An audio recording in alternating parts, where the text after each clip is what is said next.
Welcome to USDTL's ToxTime. Alcohol is still a drug. I'm Madeline Tellerico. I'm a business development manager here at USDTL, and thank you for joining us. Our presenters today are Guida Brown and Michael McGowan. Guida Brown is the community relations consultant here for USDTL. She was the executive director of the Hope Council on Alcohol and Other Drug Abuse Incorporated for over 13 years. Michael McGowan is president of McGowan and Associates, a training and consultation firm specializing in school, workplace, and family issues. Michael has spent the last 25 years working with groups as an educator, a family therapist, an addiction counselor, an administrator, and a trainer. He is also the host of the national podcast, Avoiding the Addiction Affliction. Please note that the opinions shared during this session are those of the presenter and do not necessarily reflect the official policies or positions of USDTL. Now let's welcome Guida Brown and Michael McGowan. I am Guida Brown, and I'm going to go ahead and start. Our number one problem is going to be staying on time. So it's my job to watch our clock. I can't tell you how excited I am about your being here, about everyone who signed up for this, because this has been my cross to bear. Alcohol is a drug, alcohol is a drug, alcohol is a drug. And I am thrilled that we have folks who obviously think the same, or at least are interested in learning about it. So I'm going to go ahead and launch my screen. There we go. So alcohol is still a drug.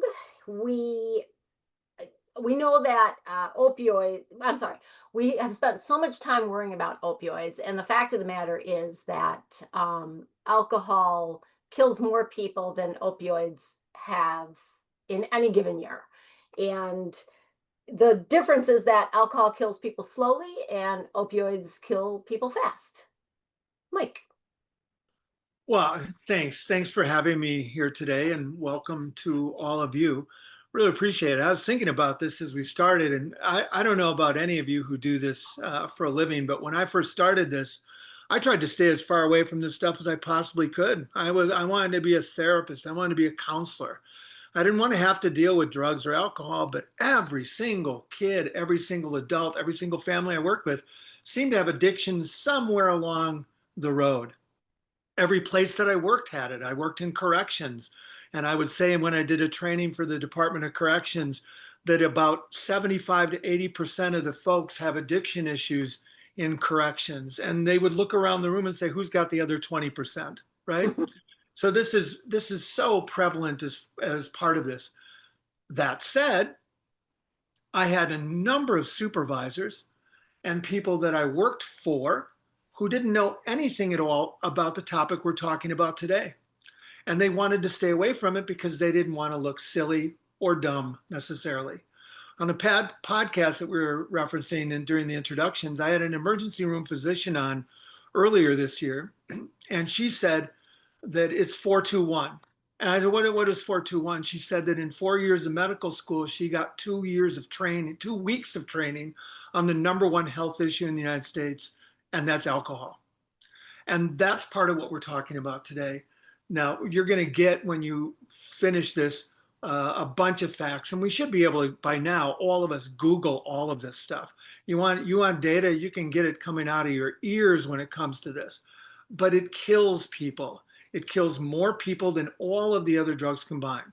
I think the reason we have a hard time talking about it is because most people tried it at some point, and therefore they have a frame of reference. But I would be stunned if there's one person in the room, and I think we have close to 300 people in the room. I'd be stunned if everybody in the room doesn't know somebody, a relative, a friend, a colleague, who right now is in trouble with alcohol. And so it's so prevalent that sometimes we just dismiss it as being all-encompassing and right there.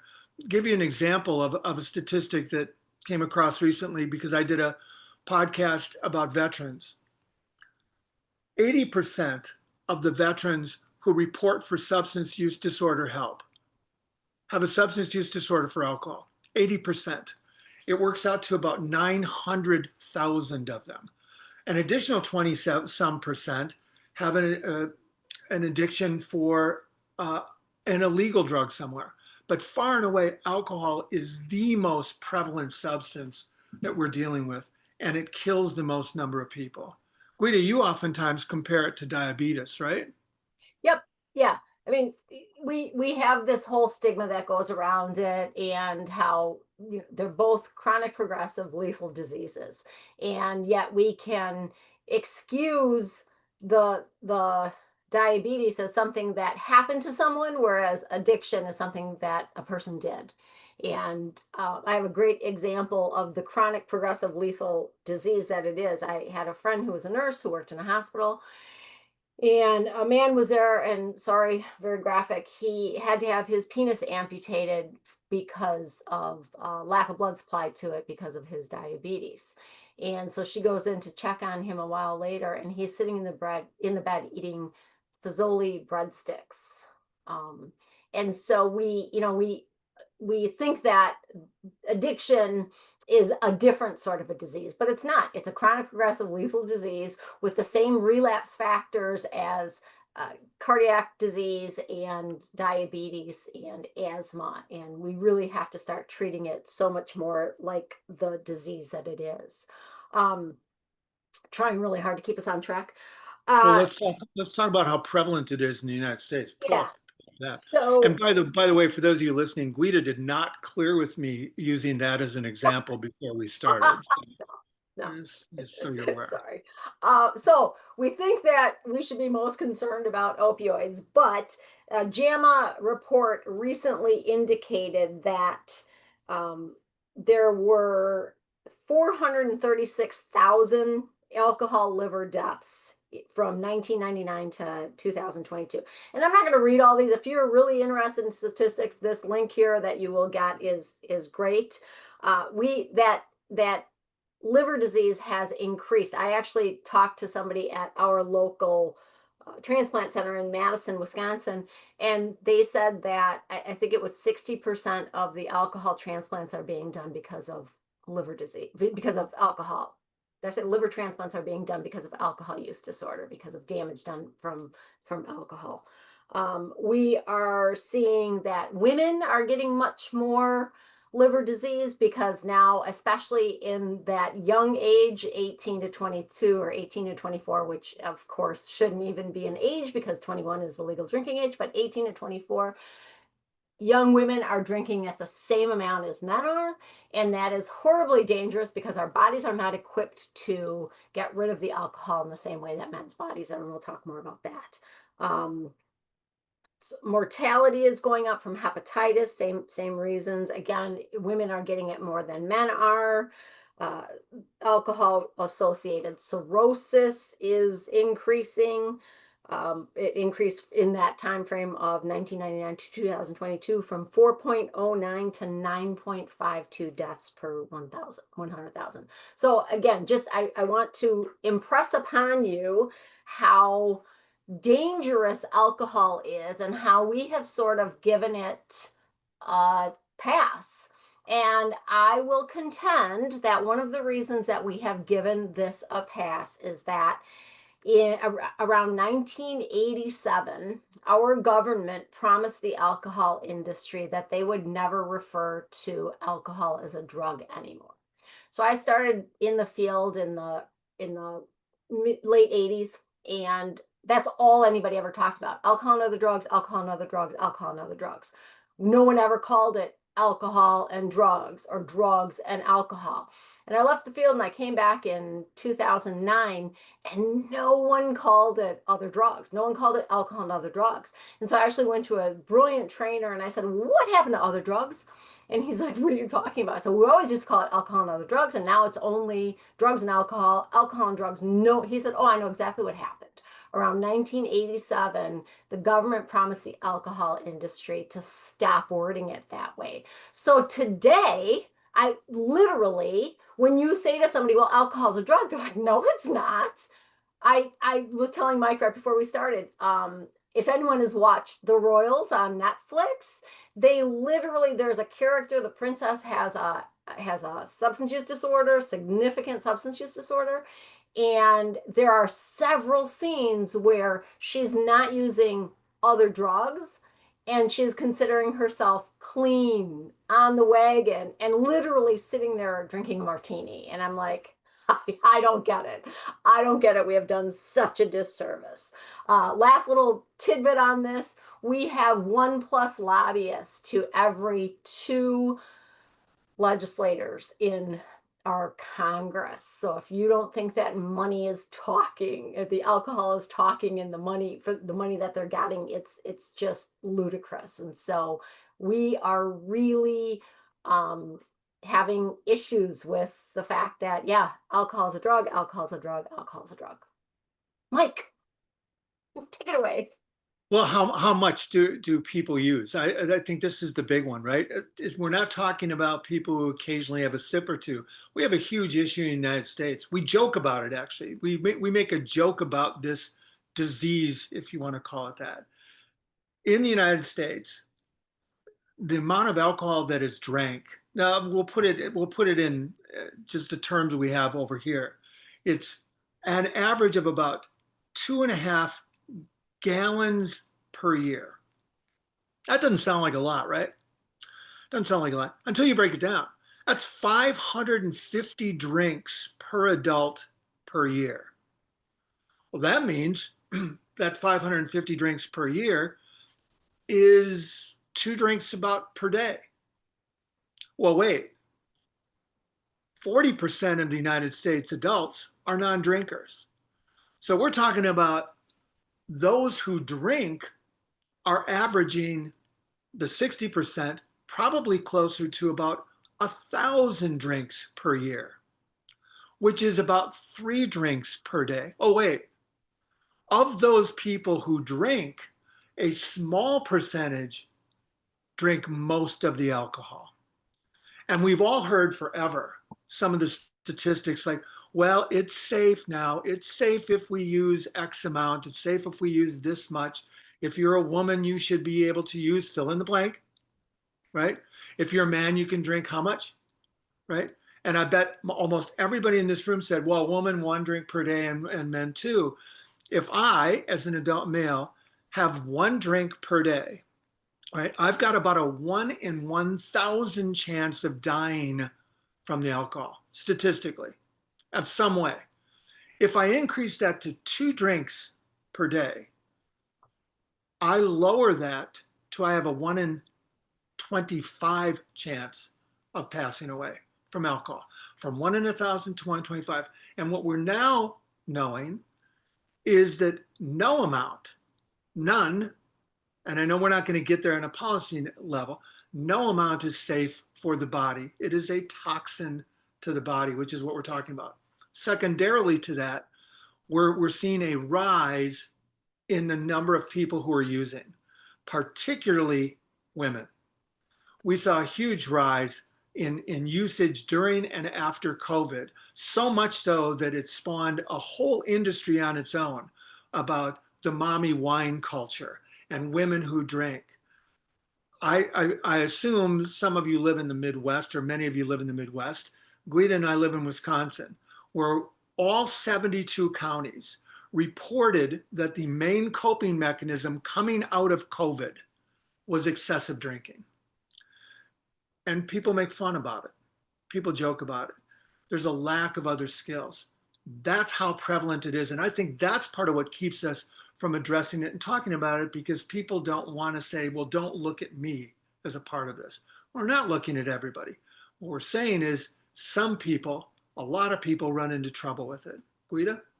Yeah, I would just echo everything he said, and the fact that I think Mike gave us a little more grace. I don't know that everyone thinks that it should be 1 drink for women and 2 drinks for men. That's a relatively recent finding, and it's actually not even true. It was really a half a drink, and the government couldn't figure out a way to express that, so they just said 1 for women. And now, as we move forward, the government is actually taking away those recommendations, and they're basically just saying drink responsibly. Which I don't know that it's really worked out that well for anybody, but that's sort of the go-to now. Also, the idea that we have these arguments about, drinking wine is heart healthy, but come to find out it was the wine industry that paid for that study. And a few years back when they were going to do a second study, they had gotten a boatload of money from the alcohol industry and had to pull it off the study off the table because it couldn't be real, right? So now instead of using the information that we have, we're just sort of not talking about it at a federal level. So yeah, good going. Amazingly prevalent. This is a chart on overdose deaths. And what we see, and this is why we're concerned, right? This is why we spend the money. This is why all the attention goes towards opioids, right? Is that you see a spike in the overdose deaths from that. And that happens routinely, right? Now we're starting to see those numbers come down a tad. I asked somebody who's immersed in this a very cynical question on the podcast. I said, are we starting to see the overdose numbers come down because those who are using them are dead? And he said, sadly, that's one of the factors, that the market is drying up, but then they're not necessarily being replaced with new numbers. The whole fentanyl is a poison. The message has gotten through. That message has gotten through loud and clear. This morning I was in a high school talking. They get it. Those kids get it. You can just start down that topic. They go, are you going to talk about fentanyl? We get it, right? Well, we don't do the same thing with alcohol. We don't educate in the same way with alcohol that we have the other drugs. And it's proof of it. People go, oh, well, it's not going to matter. It's not going to make a difference. It's like, well, how do we know? The examples that we have that we know do work are things like, geez, I don't know, cigarettes. The place I was at this morning, none of them smoke. Don't go vaping yet, right? We haven't done the same education with vaping or nicotine pouches. But we took a product that was legal, advertised, prevalent, and target marketed, and basically decimated the market for that, especially among young people, simply through education. We didn't get a whole heck of a lot of help in programs for it. We've done the same thing with fentanyl. Those of you who are old enough to remember this, we did it with cocaine back in the day.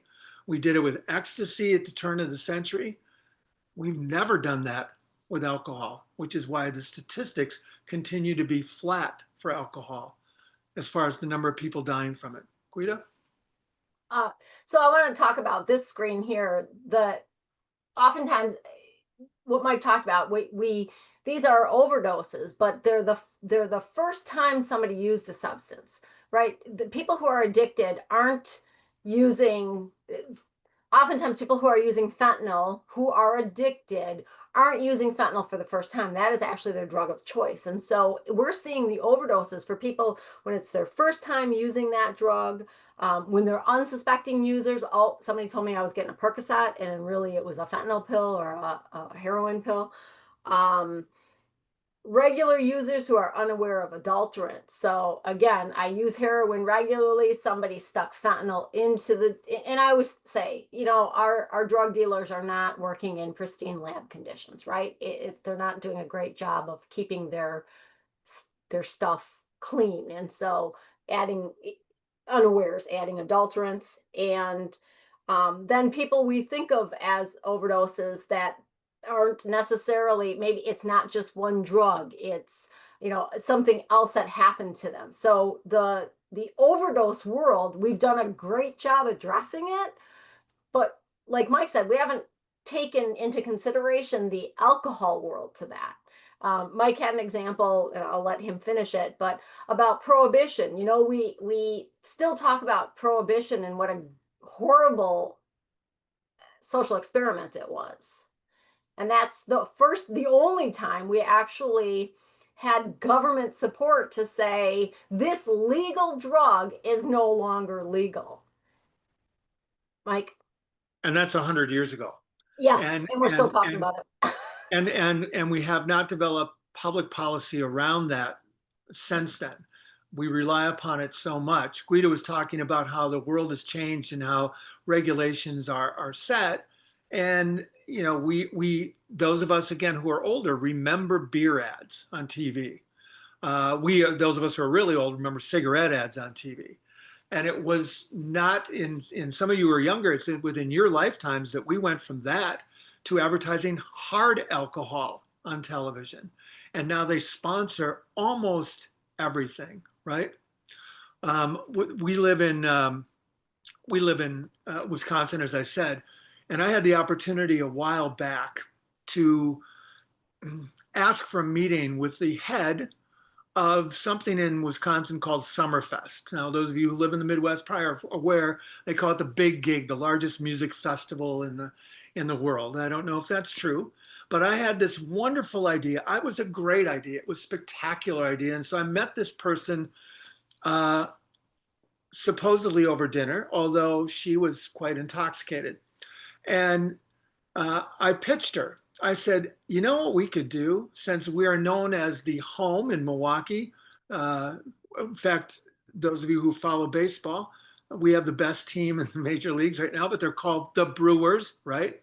For a while, they changed the name. We were at Miller Park. It's endemic in our culture. I said, we should sponsor in Milwaukee the every 5-year World Alcoholics Anonymous Conference.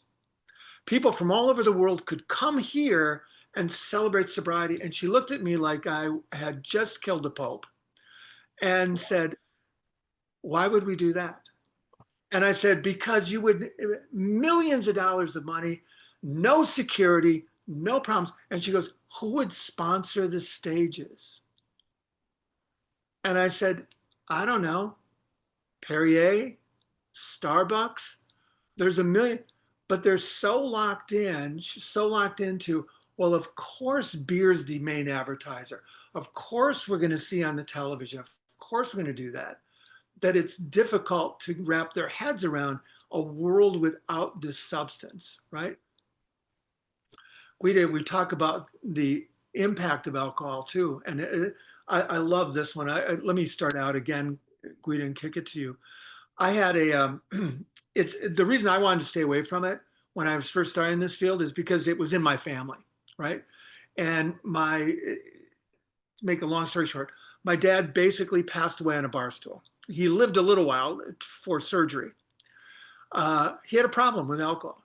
And when the surgeon came out, the surgeon said to me, we couldn't save him. When we opened him up, it looked like a train wreck in there. He clearly had a problem with alcohol, and I'm assuming tobacco. And I said, yeah, he did. Lifelong alcoholic, bad problem. He goes, I'm sorry we couldn't save him, I get it.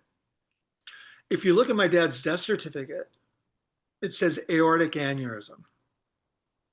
It doesn't say alcohol. In fact, I had an uncle who came with me to the funeral home because he didn't trust that I wouldn't put in the obituary in the paper that my dad died of his drinking because he was too embarrassed and ashamed.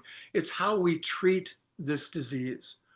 We don't see, after a brave battle with alcoholism, he finally succumbed to his illness, right? Maybe somebody who's being snarky, cynical, and sarcastic puts that, but not pretty regularly. And if you look at the numbers for alcohol are staggering. Guida? Yeah, I still use the example, if we put everybody who is going to die from alcohol use disorder on an airplane every single day, a 747 would drop out of the sky. That's how many people die every single day in this country from alcohol use disorder. But of course, that's, Mike's dad didn't die of alcohol use disorder. So that number is not even accurate. And yet we know that this many people are dying of alcohol use disorder. So we all have our work cut out for us. Yeah, I mean, that's part of why we're doing this seminar today, is because the more we can normalize that this is a disease, the more that people use it, the more that theoretically we can address it and have an open discussion about how we want to treat it as a part of that as well. When we're talking about the binge drinking, it's stunningly fascinating. We mentioned it a little bit before about how most people don't consume in a binge manner, but those that do overdo it a tremendous amount, right? And what is a binge? Is it still considered 5 or more for men in one sitting? Now, some of you live in the parts of the country, I do, is 5 or more drinks in one sitting. I have people in Wisconsin raise their hand and go, excuse me, how long is one sitting? They want very specifically to know how long is one, and I'm like, an evening? Like, does that mean like if you go out to dinner and then stay after, does that mean an entire Brewer game? Yes, right? A friend of mine last night sent me a picture from the game of the snake cup that goes around as you stack all of the cups that people buy or the cans or whatever of the alcohol as it goes around the stadium. I'm like, where are they buying cups nowadays, right, as part of that? And in some parts of the place, it's the tailgating. Now, it's playoff games, so I'm sure they were in the stadium, but at least where I live, it's not unusual to see people in the parking lot for an excessive period of time because the point of going is to drink and to overdrink. Yeah, and especially young people, we have not gotten this message to them. I can't tell you how many times I've talked to young people who say, well, what's the point in drinking if I'm not going to get drunk? Mm-hmm. I do want to point out this slide, 23.5% of people reported that they engaged in binge drinking in the past month, but we know that 40% of people don't drink at all. So, you know, I know it's not half, but it's a huge number. It's a huge number of people who are, alcohol is a toxin. If you leave this with nothing else but that knowledge, alcohol is a toxin. It is a poison. Our bodies show us that, right? When we drink too much, we get sick. When we vomit. It's our body's way of getting it out of our system. And so it is poisonous, and it's poisonous across the board. It's not just poisonous if you drink too much, but binge drinking is obviously a huge problem. Well, when I talk to groups, one of the things that I talk about, especially like the group I was at today, where seniors, and I tell them, you cannot graduate from high school unless you can answer this question correctly. And I'm like, pretend for a moment, I'll hold up something like a glass. Pretend for a minute this is vodka, right? And this is applicable to many of you in what it is you do with the science. And I'm like, if I go take a sip, how long before the alcohol hits my brain? The most common response I get from all age groups is right away, immediately, 3 seconds. And I just wait, and some people don't know. And I'm like, all right, hold on a minute. If I have a headache and I take 2 Advil, can't take Tylenol. So if I take 2 Advil, right, how long before my headache starts to go away? And the whole group, no matter where I'm at, goes half an hour, 20 minutes. They all know that part of the biology. But I'm like, so let me ask you again.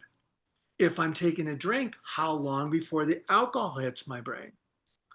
And they're like, is it 20? Yes, yes. Into the mouth, into the throat, down through the esophagus, into the stomach, through the peas, around the mashed potatoes, whatever you had to eat today, until it's finally absorbed into the body and works its way to the brain. Now, that said, everybody knows somebody who does this. At the end of the day, they go, oh man, I had a heck of a day. Oh, what a day. Holy cow. And they get a beer. And they're like, oh, I needed that. I'm like, what? Okay, if you can do that, you didn't need that. Because that's not the alcohol doing that to you. That's your brain going, here's how I normally relax. This is going to relax me later on. And this is where binge drinking gets us into trouble. And I think 2 ways. One is for the seminar. When you mention alcohol, almost everyone thinks, now this is the line where we draw a problem. We draw a problem at excessive drinking, whatever you define that. We don't draw a problem at the 2 drinks per day, which I just said before, increase my death ability many, many times. We draw it at an excessive amount. That's the first part. That's the problem.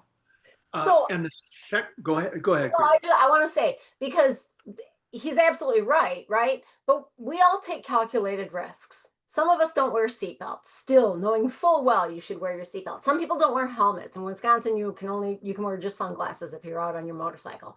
You know, we all take calculated risks. And so if my risk is, as a woman, I'm only going to drink 1 drink a day, knowing full well that that 1 drink a day is still adding to my health problems, that's a calculated risk I might be willing to take. I don't drink that, so it's not for me. But I had a friend who talked to me about, she said, I don't drink often. She was a nutritionist. She said, I don't drink often, but when I do, I drink more than 1 drink a day. Is that bad? And I said, I don't eat dessert often, but when I do, I eat more than 1 at a time. Is that bad? Of course it's bad, right? We know that it's bad, but that's the message that isn't getting out, that alcohol is bad for us. All alcohol, any alcohol is bad for us. So sorry, Mike, I interrupted you. Oh, that's exactly perfect. You know, the other problem with binge drinking is how long it takes for that effect to cure itself off, right? And it lasts a long time in the body. Now, those of you who test, part of the explanation that I get for testing all the time is, well, yeah, it's not going to show up anyway, which it may not, because it cleared itself out of the system. Those of you who do testing know that weed is the easiest thing, right? But for the most part, the line about binge drinking is severe drinking. And more people get in trouble from non-severe drinking. As long as we're on the topic, how do you address it? Those of you who have friends, family, colleagues who have a problem, how do you address it? I saw in the questions that we were asking, that was part of, I love that somebody thought, what do we do about it? Outside of our job, what do we do about it? Well, what would you do with somebody who you were concerned with who was being abused in their marriage or their relationship? What would you do with somebody who you were concerned about their food intake, or the fact that they had maybe an eating disorder? What would you do with somebody who you thought was making really poor decisions, as Guida said, about wearing a seatbelt? For instance, my kids will not start the car unless everybody has their seatbelt on, right? They've numerous times have been drilled to have the discussion about what to do. Yet, because of their age, they still struggle with, how do I address my friend who's drunk or going to get drunk or is going to overindulge themselves in alcohol? What do I say to them? Am I going to irritate them? Am I going to ruin the relationship around them? And those relationships are critical. I think to be respectful, I have those conversations all the time. I'd like to talk to you about something that I'm concerned about. The 3 words that I use a ton, right? I used concerned, worried, scared. And I use one of those words depending upon my level of relationship. I haven't met most of you. And so if I worked alongside of you, I would say, can we have a talk for a minute? I'm concerned about something, because that's the level of our relationship. If I know you better than that, we would go get a cup of coffee or something, and I'd say, I'm really worried about you. If you were my aunt or my dad or my kids, I'd be like, I'm scared to death. And so my level of concern is oftentimes dictated by my relationship with that person, or at least the way I express it. It's still concern, but that's part of it. What I never share, and this is, again, can you imagine doing this with any other disease? I'm really pissed off. You frustrate the living out of me, right? I am so mad at you, right? That's the way we wait until this builds up inside of us, and then we explode, and the fences go up, and the other person says, well, like I give a rip, you just get off my case. And I bet almost everybody in this room has had that discussion at some point in their life with somebody who they tried to broach the subject, but we waited until it got way too emotional to do it, and then we don't get anywhere. So there's also a way to approach. Could you imagine, say to somebody with cancer, your cancer ticks me off, right? Your diabetes frustrates the heck out. We So would that's, never. I want to, two examples I always use. Number one is you go to the gym every day, and every day this woman, well, I'm a woman, every day you're in the locker room, the person in front of you is undressed, getting dressed, and you see a mole on their back, her back growing, and every day it's getting worse. Most of us would just say, hey, I'm not sure if you know about this mole on your back, but it seems like it's cause for concern. You might want to get it checked. I'm not blaming her for having a mole on her back, right? I'm not saying you spend too much time in the sun and therefore you deserve to have cancer. I'm saying I'm concerned about this mole that I don't even know if you're seeing, which is exactly how those conversations about substance use disorder have to happen. The other thing, there was a newscaster in Florida. A viewer wrote in and said, hey, I see you have a lump on your neck. I had a lump on my neck. I got it checked. It was thyroid cancer. You might want to get it checked. She did. It was. She got, she got treated and she was fine. And I'm like, how can strangers tell people about a health concern, but we're too afraid to show people we care about them, or that we're concerned, or that we're worried, or that we're scared? We have to get comfortable with being uncomfortable. So I'm going to go on to this slide. Okay. Yeah, this is your favorite slide, Guida. I know that. And okay, before Guida does her thing, I have to tell you that sometimes Guida will say stuff, she and I are friends, that I'm like, are you telling me people don't know this? People don't know this. People don't know. If you know this, great, but people don't know this. Yeah. So when I work with kids, I have a bottle of beer, a bottle of Miller, I have a wine glass, and I have a shot glass, and I fill them up appropriately with water. And then I take my food coloring, and my food coloring is the alcohol, and I put 1 drop in each receptacle. And that shows the alcohol in a drink. It doesn't matter what the base is, right? If you're drinking a regular Miller, or I'm not advertising for Miller, we're from Wisconsin, I don't know what to tell you. If you're drinking a regular drink, a regular beer versus an IPA, that's going to be different, right? Because IPAs tend to have a higher higher alcohol content. So, but we know that a properly poured drink is generally the same amount of alcohol. The problem with that, of course, is if anyone ever properly poured your glass of red wine, you would say, where's the rest of my wine? Because the bowl is supposed to allow for the wine to breathe, but the rest of us are like, it's a glass, I'm going to fill it to the top. We do a terrible job counting our drinks. And so when somebody says, oh, I only had 1 drink, and I was like, well, what was it? Well, it was a Long Island iced tea. A Long Island iced tea has at least 4 shots in it, sometimes 5. So we need to know what is in our drink, how much alcohol is in our drink, and what we're actually drinking. I think everybody knows if you want an overpoured drink, you go to your local VFW, right? I don't think that's a surprise to anybody. They overpour.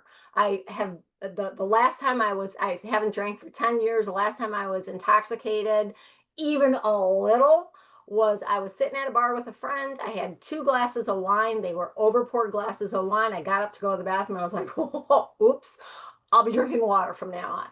So we have to know what we're drinking and how much alcohol is in that. And we do a terrible job of determining that. So, which leads us to how much can I drink, right? Yeah, how much can I drink? So we kind of talked about this, that a woman can drink, moderate drinking is considered 1 drink for a female, no more than 1 drink for a female, no more than 2 drinks for a male. The binge drinking, generally in a 2-hour sitting, it's drinking to drunkenness, so a 0.08 or higher. And that's 4 drinks for a woman, 5 drinks for a male. And then heavy drinking is any more than 3 standard drinks in a day, and a male is 4 standard drinks in a day. So again, measure the drinks. It's not going to the baseball game and having a 32-ounce beer and saying, well, that's, you can tell I don't drink. I don't know if they do that anymore. Last time I was at a game, it was just that's a week's pay. Yeah. Um, so, so that is what our drinking is. That is what, that is the level. But again, note it says moderate drinking. It doesn't say healthy drinking. There is no such thing as healthy drinking. And so I really like when I try to talk about this, I stutter over it because I'm like, drinking, that's not unhealthy. Alcohol is a toxin. Alcohol is a toxin. Alcohol is a toxin. All right. And because alcohol is water soluble, it affects all of the systems in the body, right? The joke I use when I do presentations is the nice thing about alcohol is that it's water soluble, so it only attacks cells in the body containing water. And it takes the people in the audience a minute to go, wait a minute, isn't that all of them? Oh yeah, that's right. Now we all know what a late stage alcoholic for the most part looks like. And depending upon where you live, you have no end of examples, right?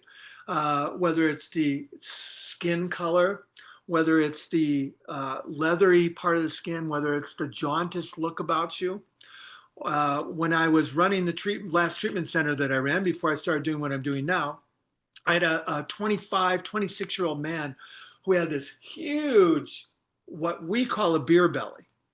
I don't know if you've ever touched one, but they're hard, right? It's not like Pillsbury Doughboy, they're hard. And I couldn't get through to him.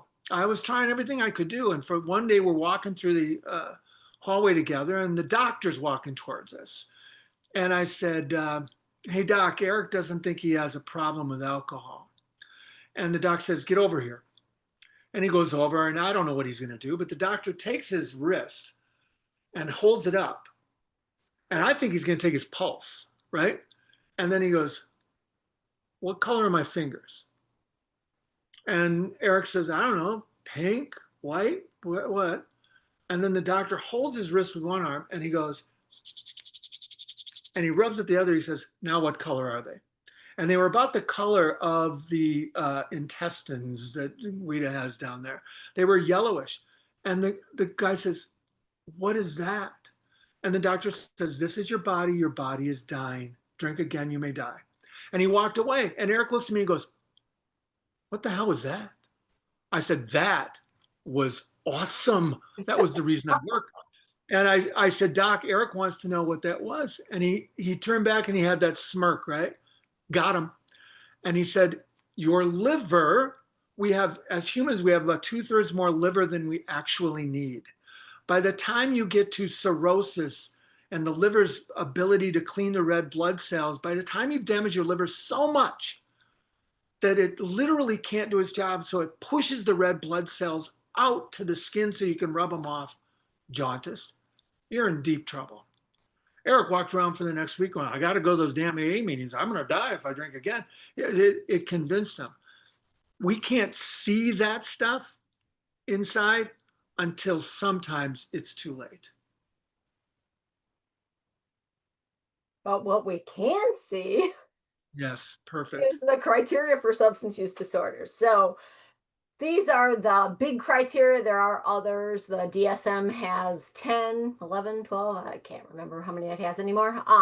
But these are the big ones. And the two that I really think are telling are the one about using more than planned.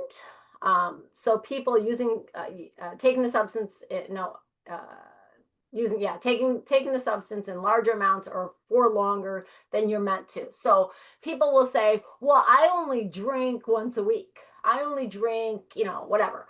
And I always say, it doesn't matter how often you drink. It matters how much you drink when you do drink. So using more than planned. If you plan to go out once a year, you go out on your birthday once a year, and you plan on having 2 drinks, and you end up getting smashed, you have an alcohol use disorder. You have a use disorder, right? You forgot about your responsibilities. You drank more than you planned to. You didn't do the things that you intended to do. You couldn't keep to your expectation. You have a problem. And even if it only happens once a year, which is why we say that when you have alcoholism, when you have addiction, it's a lifetime problem. It's a lifetime disease, a chronic progressive lifetime disease that can go into remission You can have recovery, but once you use again, you're starting that disease all over again. So that's one of them. And then the other one I always think about is having, we all have that person. I say if you don't have that person, then you are that person. You're sitting there, you're drinking along, everything's going well, and all of a sudden, complete change in personality, right? Argumentative, crying, whatever it is, but it's a complete change in personality. And that is another huge cue that there is a problem going on. Mike, you want to talk about sunburn? Yeah, a little bit. If you were all visible, right? If we could see all of you, it would look like well, if we did by screen, it would look like a geometric Brady Bunch screen. But, I would pick out a couple of you and say, I can tell that you sunburn easy. And then somebody else would be like, I don't think you do. And then I would basically, we would talk about it based on your skin tone, you can tell. And then I would ask you all, who's at risk? Who's at more risk to developing problems from the sun? And those of you who are bright, which is all of you, would probably say, well, I don't have enough data, which is correct. I can't just use that. You would want to know certain things. And I would ask, how much time do you spend in the sun, right? I'm an adult male who does not drink.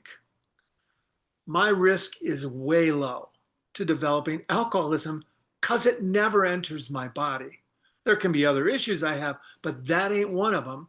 Well, part of the reason for choosing to not drink was a family who was littered with this genetically. And I went, okay, clearly it's a genetic pattern in my family. You would also want to know, how much sunscreen do you use when you go out? If the answer is, I'm always lathered in sunscreen, I rarely go out, I'm always wearing the SPF long sleeve shirt and the huge hat and the zinc oxide on my nose, which makes you oh so attractive, you would be at very low risk for damage to yourself from the sun. Even if you had a low genetic risk, the more time you spend out, the more risk that you tend to have as part of it. So it's a combination of the criteria you do and a genetic component along with it. Yeah, and that genetic component should not be overlooked. I think it's really important. We would say if you have one parent who has a substance use disorder, you're about 25% more likely to have a substance use disorder yourself. If you have two, you're about 100% more likely.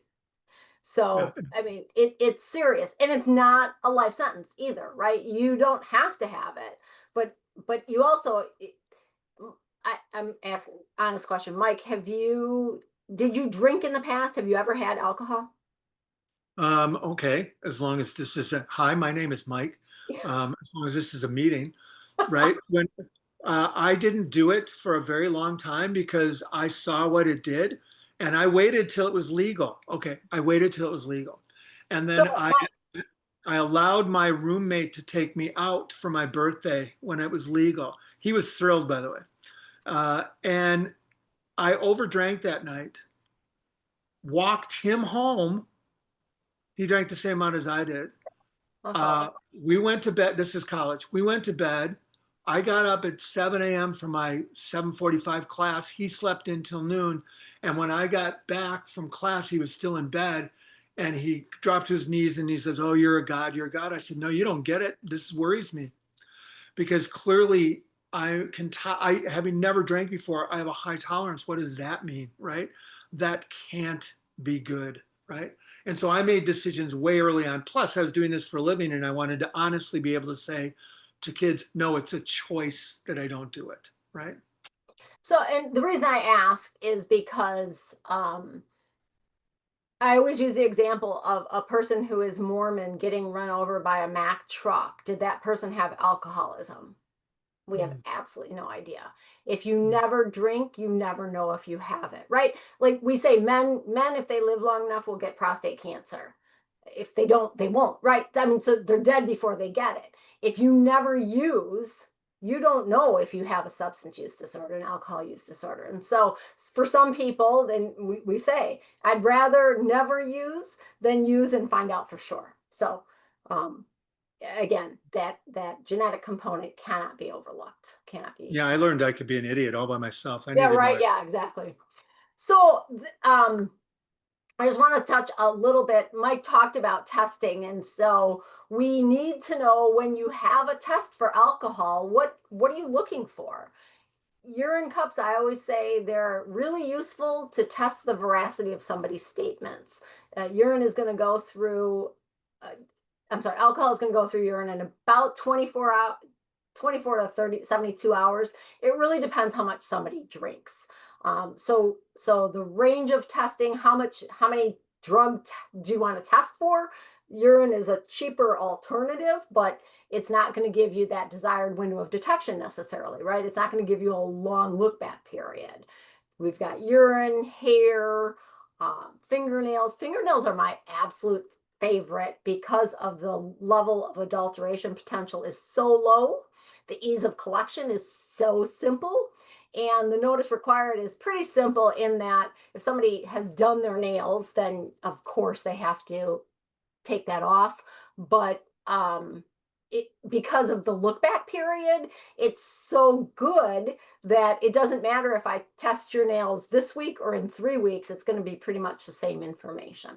So I'm a huge fan of nails. The reason I'm not a fan of hair, same substance, hair is less reliable across races and across genders because of how women treat their hair, and because hair that is black doesn't hold the substances the same way that other hair does. And so the best tests are, here it is. The window of detection for a blood spot, alcohol can be observed in a blood spot. And I love those as well, because if it's somebody who you're not really sure is fully abusing substances, but they're using them and they're not supposed to be. I came from the intoxicated driver world where we said, okay, stop drinking, stop using substances. And then we tested them down the road to verify if they had done that when they were going through the driver safety plan. The blood spot is lancet. They pick their own finger, bleed onto something. It's a wonderful test. The blood draw, a little more difficult. The detection's not as good, the time frame for it, even for drugs. And so that's why that hair, and I'm going to say fingernails is on this on the side. I don't know if you can see it. I can't see it. Fingernails is about the same as the hair. The window of detection for alcohol specifically is about 3 months in fingernails. And again, the adulteration potential is pretty difficult. So that is my favorite test. I think the whole world should use those for everything. And then the cost of the test, we often hear that, well, urine cups are so cheap. Well, they're cheap.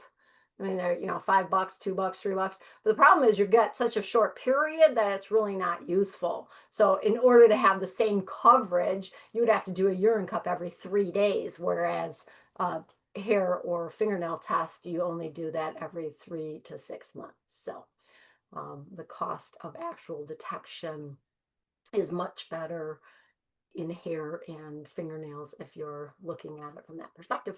Thank you so much for taking the time out of your schedule to join us for this session of USDTL's Talks Time. We hope everyone found today's discussion enjoyable. Stay tuned for our next Talks Time. You can revisit past presentations on our website and YouTube channel anytime. Thank you once again and have a wonderful day. We appreciate y'all for coming. Thank you. Subscribe to our channel to see more videos like this.